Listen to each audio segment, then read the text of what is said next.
₹1 पीक विमा योजना बंद होणार नाहीये. जलसंपदा मंत्री राधाकृष्ण विखे पाटील यांनी ही माहिती दिली आहे. पीक विम्याच्या माध्यमातून शेतकऱ्यांना मोठी मदत होती असं विखे पाटील म्हणाले.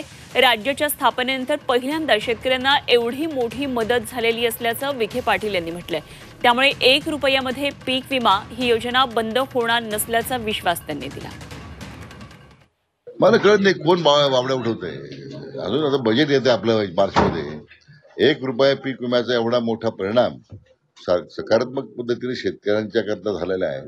त्यामुळे विम्याच्या बद्दलची शेतकऱ्यांमध्ये एक उत्सुकता आहे. पूर्वी मोठ्या प्रमाणात रक्कम भरायच्या, विमा मिळत नव्हता, शेतकरी पैसे भरत होता. आपण जो माननीय देवेंद्रजींनी ₹1 पीक विम्याची योजना जाहीर केली, आज सर्व राज्यामध्ये त्याचा एक परिणाम आहे. पूर्वी विमा कंपन्यांची घरं भरले जातात असा आरोप व्हायचा.